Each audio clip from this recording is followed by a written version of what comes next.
Welcome to the Good Growing Podcast. I am Chris Enroth, horticulture educator with University of Illinois, coming at you from Macomb, Illinois, and we have got a great show for you today. It is a year in review. What happened in 2022, 2023 now, so we got to figure out what maybe went well, not so well, so we can look to 2023 and maybe improve things, or maybe there's some things that we did and the listeners or viewers you might be interested in trying yourself. And of course, I'm not doing this by myself. I am joined, as always, by Illinois Extension horticulture educator Ken Johnson in Jacksonville. Hey, Ken. Hello, Chris. It's been a while since we've done one of these together. I know. I forgot what you looked like. So hopefully you had a great holiday break and everything. And we're back at it. Here we are once again talking about gardening. Yes, it was good. Nice and relaxful. As always, never seems long enough, but It is what it is. No, exactly. And of course, I didn't get half of the chores I had planned to get done finished. So I'm glad I'm not the only one. Yeah, I know. It's like, well, we'll just have to wait till next year's holiday break for all the plans that we had. So yeah. So but today, Ken, we are talking about our year in review. 2022 is come and gone. And I feel like I did a lot of new and different things in the garden last year. And yeah, I just like to talk about it. So how about yourself? Yep. As usual, we tried some new plants and some worked, some didn't. So some we're planning on doing again this year, maybe different varieties, but others never again. So never again. Never going to happen again. Well, I feel like I learned a lot of lessons, and maybe I'll start with my first lesson that I learned in terms of trying new things. Now, you turned me on to a couple different seed types, and I had even, I think at that initial meeting we had last year, I'm like, I really want to grow poblanos. Like I really want to grow poblano peppers, and so we ordered some of those. I think the types that we ordered were Trident and let me look at my cheat sheet, Oranos. And Trident is a poblano pepper that typically remains green. You could leave it, I think, on the plant and it would turn reddish. Oranos, like its namesake, turns orange. And so those are two of the poblanos we tried. And I'll say first lesson learned, got to listen to Peggy Doty when it comes to critter control, because I got one pepper last year. The plants went out beautiful, strong, sturdy, planted them in the ground. And I decided I was going to use some old fish emulsion or fertilizer that I had lying in the garage. So I fertilized them. They looked great for about 2 days. And then after like day 3, I found them all lying on the ground. Someone had pulled them out, had dug them up. And so I just spent most of my growing season replanting the same pepper plants over and over again. It's like Groundhog Day, just over and over again. And so I followed Peggy's advice. I put a radio outside, put a wheelbarrow on top of it, turned it to talk radio all night long. They never showed up as long as I had that going at night. So tip number 1, year in review, Peggy Doty, she's on to something with this whole raccoon and radio thing. Did you tell your neighbors you were doing that? No. See, the nice thing, neighbors on one side of me, they leave, or they're on vacation a lot. So I don't see them as much. And the other one, he stays in his house most of the time. So it's just us kind of in our backyard, us and the raccoons. Yeah. So that was my adventure with poblanos. So Ken, did you try something new last year? So we've tried several different things. 2 plants we had never grown before. We did artichoke, and the artichoke we picked was called Imperial Star, and this is a shorter date. It's only 85 days. When you look at a lot of artichokes, they're like 110, 120 days.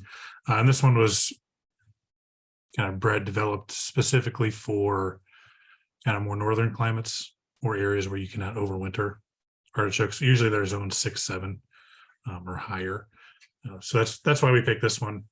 And I must have done something right, because I didn't intentionally expose them to cold weather. I think when we were hardening them off, we must have just gotten enough cold temperatures, because it has to be like 10 days under 50 degrees, but not below freezing. It's kind of got that little bit of a Goldilocks zone there, and so, somehow, some way, I guess beginner's luck, we did it right and got picked kind of one good harvest off of one of the plants. On the other one, so I think we planted 3 or 4 total. One of them never really did anything. One of them died, probably to use your air than anything else. And then 2 did really good. One of them we picked off of, the other one I let bloom just to see the flowers, and the flowers are quite striking. So I think, even if you don't like artichokes, I think it's something you can grow just as an ornamental. They've got really interesting looking leaves, and the flowers are pretty big and pretty as well. I tried artichokes as well. I think I did Imperial Star. It's supposed to be kind of as you described for shorter seasons. Supposed to form that flower bud that first year after you get it exposed to cold temperatures. I thought I did that.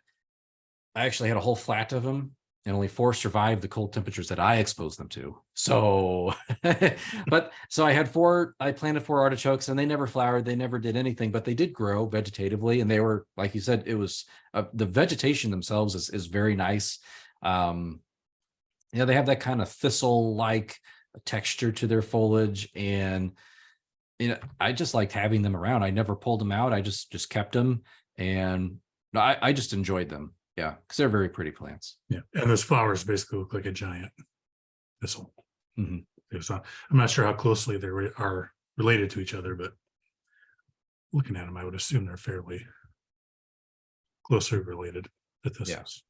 There's one that I tried and I did pretty well with too, and that is a carrot. So I really like carrots, and one of my goals when growing carrots is to try to hold them over from fall into winter. So I have them in the ground right now, and a specific type of carrot is called Caracas. Now, Caracas is a carrot that has been bred for shallow soils.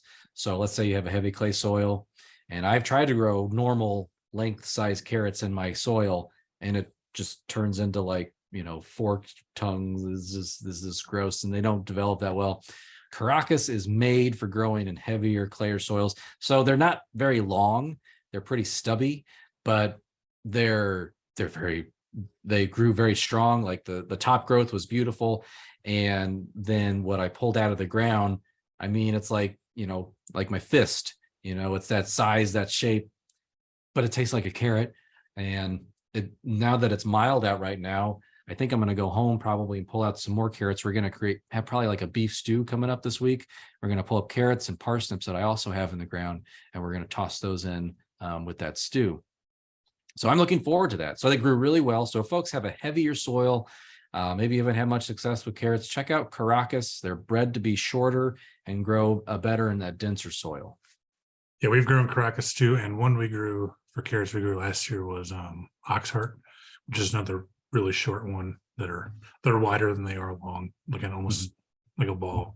Yeah. And same thing, we grow ours in a raised bed, so it's a little bit looser soil, but even then even with the longer ones, it's not deep enough, and it's still kind of heavy.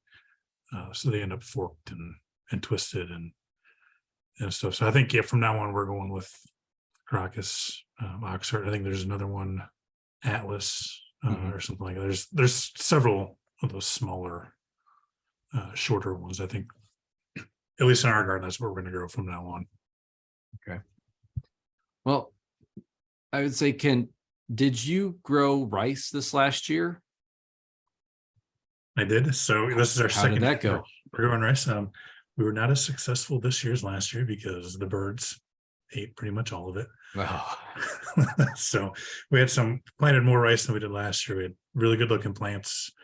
But by the time I got out there to get it, either the seeds in the holes were gone or the holes were empty. So I don't know if it was just poor pollination on those or the birds actually picked it out, but I got a little Tupperware container. Have a spoonful of rice. I still haven't hauled it. I haven't hauled the stuff from last year just because it's a pain to do, and I have not figured out a way to do it efficiently, short of buying some kind of machine that is several $100s, and I am not allowed to. So first you got to keep the birds from eating it all. Then maybe you'll be allowed to buy that $700 machine. Yeah, or just make something at home, a board and some screening, maybe. Two boards rubbed together, and that works okay. But trying to figure out what the right pressure is so it doesn't crush the rice too. I have not figured that out. Admittedly, I have not tried in probably 9 months. So, well, there's always next year. Yes, or maybe sometime this winter.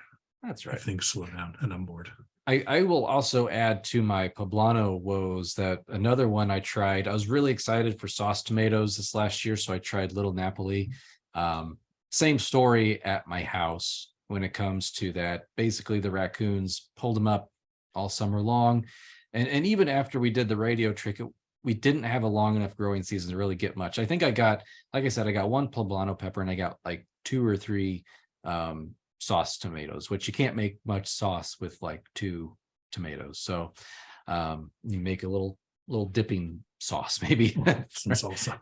Yes. Yeah. So it wasn't that great. However, I grow extra, and I gave a bunch of starts to Western Illinois University, to their ag program, and they grew the tomatoes and the poblanos for their students, and they did like a little marketing study, and I was able to harvest some of the poblanos and tomatoes from their high tunnel, and I will say, great. It was very good. They had some very good sauce tomatoes. The poblanos were delicious. So it really worked, and those were being grown in a high tunnel. And so, raccoons, they can crawl their way in there, but it's harder for them to get in there early in the season to establish that habit of ripping things apart. So, but I'll say the poblanos, even though I didn't get much at home, I did get to eat quite a few. And the tomatoes, the Little Napoli, that was a really good one. So, Ken, did you try some tomato crops, some new tomatoes this last year? I can't remember if this is the first year we grew them or second year. We grew some paste tomatoes, and I can't remember the name of them now. They did pretty good. We did another one. It was a yellow tomato. That was a paste tomato. I can't think of the name of it now, and it did okay. That one had a lot more disease problems than some of our others did, and it was kind of hard to tell when it was fully ripe, kind of going that green to that yellow. It's kind of a brighter yellow, but it took a little time to figure out when exactly it was ripe, and by the time we kind of got it figured out, we were kind of over tomatoes. That's how it was with Brad's atomic grape. We're like, is it ready? Is it not ready? And half the time we thought they were ready, they weren't ready. And half the time they're like, well, they're the color of the ones that weren't ready, but they were ready. We picked them and they were ready. So we didn't know. Yeah. And we figured it out. And finally, and the season's over, and we're pulling things out of the ground. Yeah. Turn into mush. And yes. And by the end of the year, our tomato patch was smelling pretty bad because it just gave up, and there's tomatoes rotting everywhere. And no, I don't think this year we're going to grow any tomatoes. Maybe one plant. We're gonna take the year off from tomatoes. That sounds good. Go support a local farmer at the market or something if you want a homegrown tomato. Or I'm sure, Ken, you have access to other people that also grow tomatoes. So it's not like there's a scarcity of tomatoes in our lives in the summer, at least. Yeah, we made enough sauce that will probably be good for 2 years. We had some pretty good crop this year. So Mamma mia, I'm coming to Ken's house. Yes. Oh, that's guarantee it's any good, but with enough salt and garlic, all tomato sauce is good. Oh man. I'll tell you one thing that I probably need to work on growing is going to be my sweet corn. So I tried 2 different types of sweet corn. First one I can't remember. It was a bicolored. It was a super sweet, actually. I can't remember the name. I'll look it up and throw it right here after I'm editing. But the other one I do know we grew was the Bloody Butcher. It's corn that gets like 15 feet tall, and it was huge, and that was probably the coolest thing. I didn't really grow it for the corn itself. What I grew it for is the fact that I wanted to harvest them and use them as fall decorations in the fall, because I mean they're massive corn stalks, and so that was the Bloody Butcher was really nice and really fun to grow. The other sweet corn, though, didn't grow all that well. Now, part of it is, as what I've expressed many times on the show, I don't have enough sunlight in any parts of my yard to grow really any full sun plant crop. But I think another half of it was a nitrogen deficiency. It wasn't giving the plants enough nitrogen. These are all, after all, grasses, and they need a lot of nitrogen to grow. And I actually did a little experiment. I did a block of sweet corn, and a third of the block I didn't fertilize. The middle block I did a slow release, and on the end block, I don't know if I should say this on the show. We can edit this out later, and Ken can correct my judgment. We might have directed my children to use that as a urinal. So, and myself. So, actually, the block that had the urine treatment performed way better than all the others. It's because there's a lot of nitrogen in urine. And so if people are interested in learning more about this, there is a little bit of research on it. You're not going to hear anyone from Illinois Extension recommending to go pee on your crops or plants, anything like that. But Jeff Gilman, he has a couple books out. He's with the University of Minnesota. I think he formerly was. Tell you, this article came out. No, I'm kidding. He did do a little bit of digging on it, and he said, yes, it works. It's actually a very strong dose of nitrogen when it comes to human urine. For the most part, it is clean. It should leave the bladder sterile unless you have a bladder infection, and then it's not sterile. It very quickly, once it leaves the body, can get up all kinds of bacteria and fungi. So it's not something that you store and use later. He recommended if you do that, dilute it, 1 part urine, 9 parts water. And again, Ken, you can correct my judgment on this one if we throw it in. Leave it in the podcast or throw it out. Otherwise, I'll leave an article down below to Jeff's what he wrote about this. I'd say leave it. All right, it's in this here. Say this. Need to find out if it works better if you're well hydrated or not hydrated well.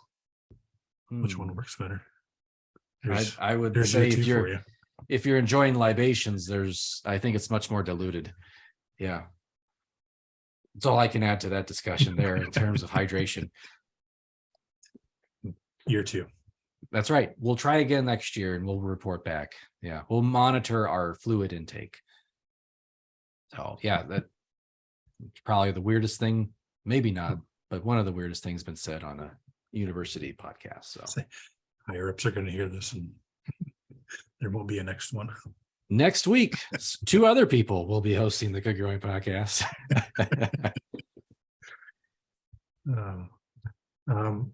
So we did some corn too. We did not have a good year with corn. A lot of ours, we tried glass gem. We've grown that the last several years. We did not get good germination. For whatever reason, a lot of the sweet corn we put in, got almost none. Mm-hmm. So I don't know. We had good soil moisture, at least I thought we did. So I don't know what was going on with that. One time we did try it's called On Deck, as a sweet corn that's we developed to be grown in pots, almost large, like whiskey barrel type size pots. Tried that in raised beds. It did pretty good job. Tasted like sweet corn. Mm-hmm.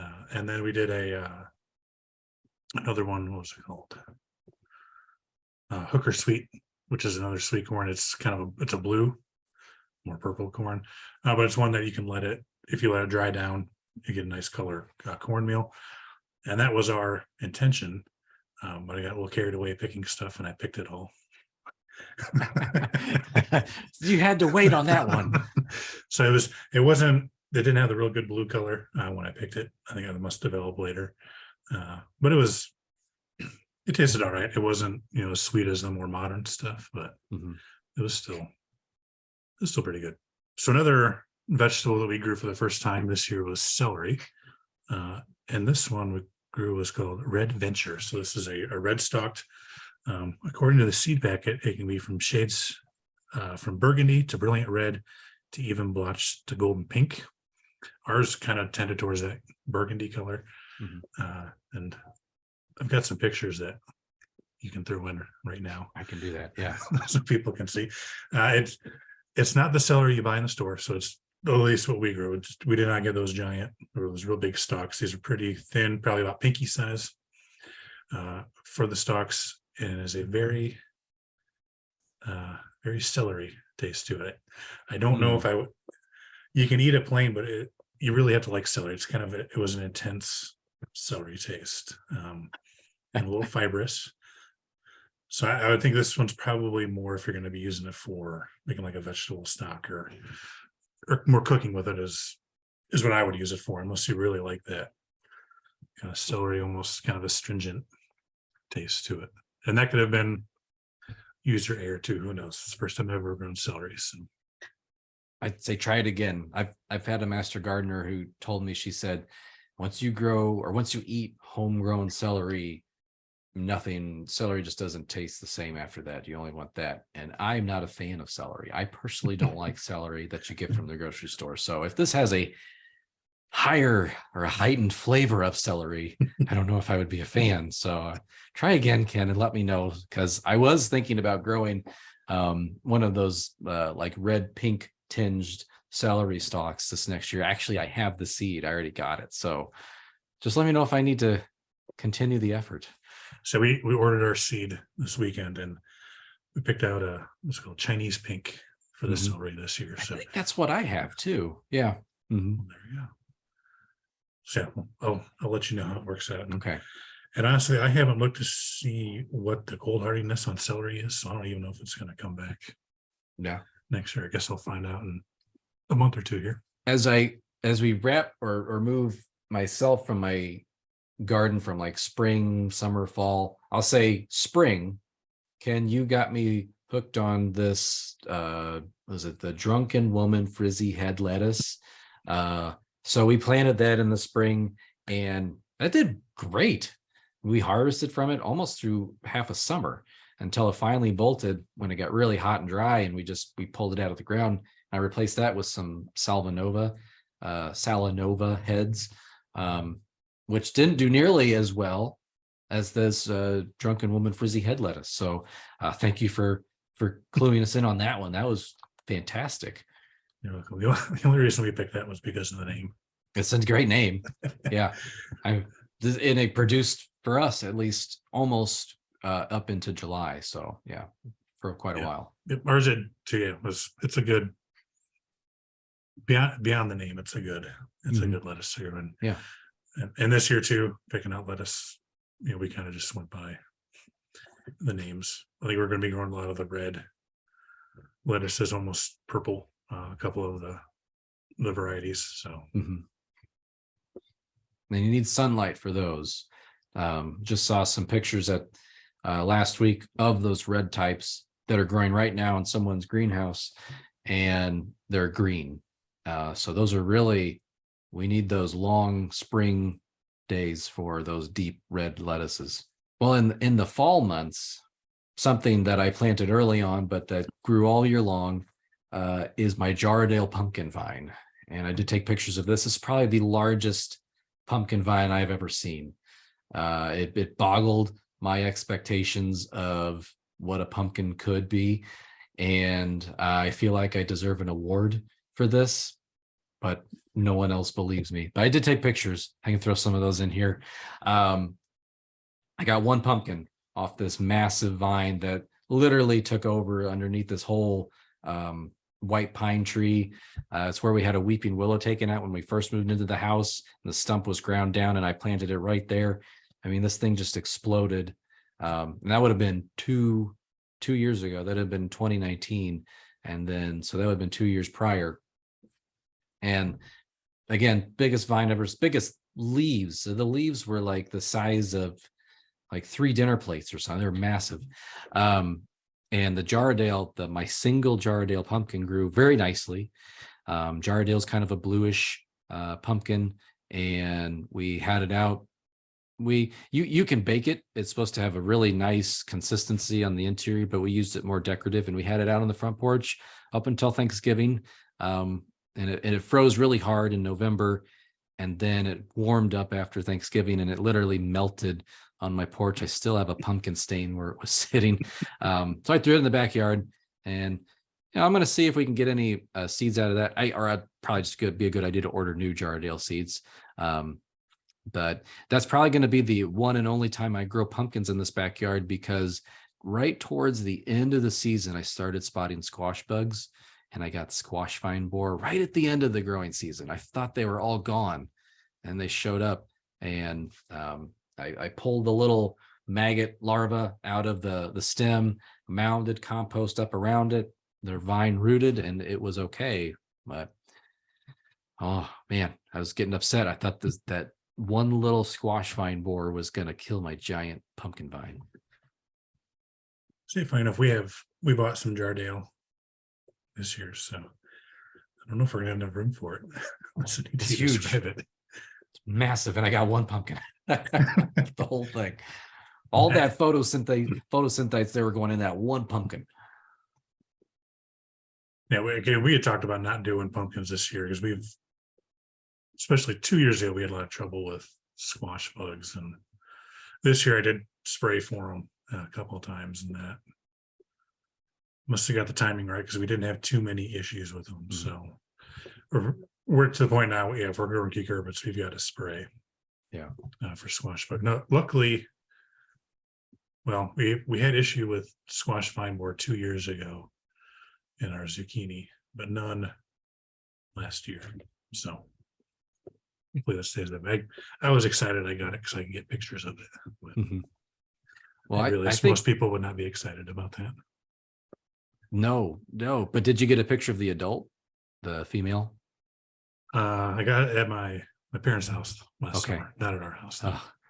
It's pretty. It's very pretty. It's so hard to get it to get a picture of it. It doesn't sit still. So yeah, you can pop the picture in right now. Yeah, bing. There we go. I'll say, so one thing that I'll probably try maybe in our food donation garden here at the office is going to be growing blue Hubbard squash as a trap crop for squash bugs and squash vine borer. Supposedly they are more attracted to that than some of the others like zucchini. And so, but the thing is with that trap crop, we're going to have to treat it. And so it doesn't mean this is a chemical free way of doing this. You attract them to that trap crop and then you spray the trap crop. And hopefully though, you don't have to spray the crop that you're harvesting. We did grow no cotton this year. So, and I looked before this morning and I could not find any of the cotton bolls, but people have never seen those. So this is a white cotton. Can I see? Put it in front of my face. So you can see put it in your beard there. Yeah. So this is, typical cotton we're getting is white cotton. We grew one that was brown this year. Nankeen was the cultivar, and this is an older pre-1860s cultivar variety. I'm not sure what it is. That was used a lot by slaves, I guess, would use this to make their clothes and stuff with. But it's kind of a tan brown cotton boll. Unfortunately, we didn't get a whole lot. It's a little bit longer season, and somebody in our neighborhood sprayed herbicides, some of the plant growth regulators, and it absolutely mangled our plants. We had all the strapping leaves and all twisted and stuff, and you could tell I hit it, and then it started growing fine again, and somebody sprayed again, and I got hit again. So you got hit at least twice. So we did not get a lot of production off the Nankeen, but the purple foliated cotton we've grown the last several years, that's purplish leaves and white cotton. Either it didn't drift over there or it's not as sensitive, because it was perfectly fine. It was kind of weird, but disappointing. These plants are a lot bigger. They were probably, by the time we pulled them out, pushing 6 feet tall. So, and the purple stuff we grow is probably 4 or 5 feet tall. I need to grow cotton. You've talked about this for a couple of years, and it sounds lovely. I've seen the pictures. It just sounds like fun. We need to try cotton. You should. Yeah. Get you some seeds right here. So are the seeds viable off of those? We've never tried. We've always bought new seed, but New seed. that's something I should probably try. Do you pre-sprout inside? Yep. So yeah, because these are 100+ days to germinate, but the seeds are inside that bowl. So, and when you buy them, it basically, it's just this little fuzzy. I feel like you can see that all that well. Little fuzzy seed. And trying to remember. This goes back to my New Year's resolution of actually writing stuff down. We start them inside. I'm thinking we start them usually late February. Okay. And grow them inside as long as we can. And after chance of frost, we've got them inside quite a bit.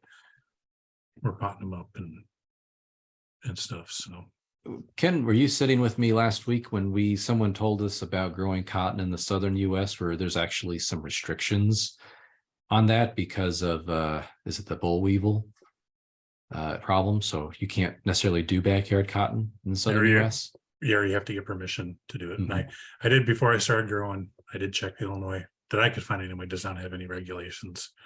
If you're in Missouri, Missouri does grow cotton commercially. So that may be something you need to check on if you're going to try growing in Missouri. I don't know if it's grown commercially in Kentucky. Wouldn't surprise me. But yeah, the southern states, if you're going to try growing it, you need to check with your Department of Ag or your extension service, and they can let you know if you need to or not. Yeah. Illinois, we're good. Yeah.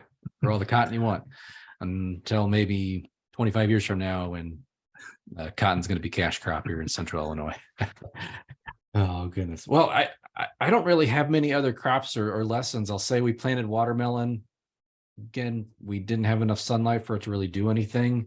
And that's about, in terms of our edible crops that we have down. Maybe on another show, we can talk about some of the ornamental things that we have tried out last year, and we'll let you know how they go, and maybe some things that we would like to plant in 2023. Because Ken, you've already ordered your seed. I haven't done that yet, so we got to make our lists right. I got to make my list, and we got to talk about this now. Yes, say it's not new for us. We our Maypop, our passion flower, so the native passion flower we have here. This is our third year for it. Yeah, pretty good fruit production. After we got a frost, I thought I'd pick most of the fruit. I didn't even get half of it. Oh no. It was so thick, peeling the bag, I couldn't find anything more, but we got all kinds of dead frozen fruit hanging off. So still got to get the timing down right for picking those. Some of them I picked early weren't fully ripe yet. Still tasted halfway decent. I think others I picked a little too late and they were not all that great tasting. So hopefully this year it survives the winter and work on getting that timing down right. But if nothing else, it's a really good ornamental. We can pop in some pictures of the flowers and the fruit now. Yeah, these are beautiful flowers. You've shown a few to me, and it's like, wow, that this produces fruit as well. I mean, well, that's a bonus. Yeah, and I will say it is popping up further and further away from the original plants. So we'll have to probably a little aggressive there. We'll have to start severing it and pulling some stuff out. You talk to the neighbors because it's fairly close to the fence line. So they have to start popping up over there before they spray it. Let me know when I'll sever it. Yeah, you don't want to be putting a systemic on that thing. We'll end up like my cotton. Oh man. Yep. Well, as long as we're not putting a running bamboo in the yard, I think you'll be all right. Right. Hopefully. We'll see. And I will say for that passion flower, carpenter bees. I don't think I've ever seen so many carpenter bees in my life. Really? They're all over that plant. They're pollinating it? Or they hollow out the stems at all? I didn't see anything on the stems. It was all on the flowers visiting it. So well, that's nice. Not many people want to attract carpenter bees, but sometimes people want to draw them away from their wood siding. So think about passion flower there. Or you'll have even more. Plant it away from the house. Yeah. And hang up some blocks or something for them to play with. Yeah. Well, that was a lot of great information about what Ken and myself, some of the crops that we grew last year, some of our successes and some of our duds and lessons learned. So hopefully everyone enjoyed that. This is Good Growing is a production of University of Illinois Extension. Special thanks to Ken for hanging out with me today and talking about reminiscing about last year's garden crops. And so, well, thank you, Ken. Yes, thank you. We'll have to compare notes for that year-end test. and That's see right. what we can make happen. I'll do an analysis. And then a few months from now, it's like, Chris, there's something horribly wrong with you. Anyway, And yes. if you're gonna do it at home, don't do it on stuff you're eating. No, not Leave on that disclaimer any, in there. no edible portions of any crops at all. Stay away from lettuces and strawberries and all that stuff. And Illinois Extension does not recommend that use. Unfortunately, none of this can be traced back to Ken or myself. So Exactly. I like the recording this. And if we're still around next week, let's do this again next week. Oh, we shall do this again next week if we're still around and it's not two other guys sitting here talking about gardening. We're finally going to be dishing on our research project from last year, talking about growing ginger, really specifically ginger, but we also grew two other tropical spices, turmeric and galangal. And so we are going to be sitting down with Nick Frillman to discuss that effort last year. And you can learn about growing ginger or turmeric and galangal as well, and get that, try it out. It's a lot of fun. Both Ken grew it, I grew it. We look forward to sharing that with you. So listeners, thank you for doing what you do best, and that is listening, or if you're watching us on YouTube, watching. And as always, keep on growing.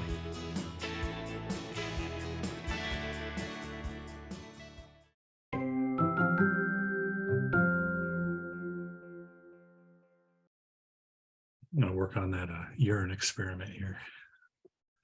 You got some kids, you got a dog. There's a lot of sources right there.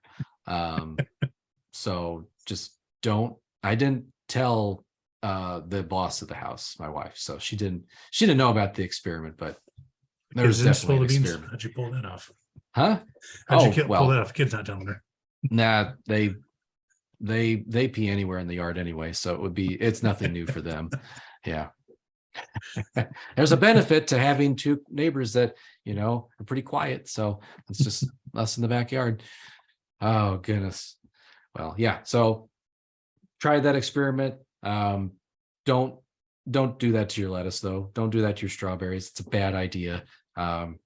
If you ever apply anything like that, it's got to be on an inedible plant or an inedible portion of that crop. So it's probably not a recommendation Illinois Extension would stand behind. So probably not. Nope, not at all. You didn't hear it from us. Didn't hear it from us. There's no recording of at all. There's nothing to trace it back to us at all. So that'll be fine. Anyway, well, listeners, thank you for doing what you do best. Oh wait, we didn't talk about next week's show. That's kind of important. Ken. Yeah. Oh, we forgot. No, I messed it up. I didn't say let's do this again next week. We're out of practice. Yeah. All right. Here we go then.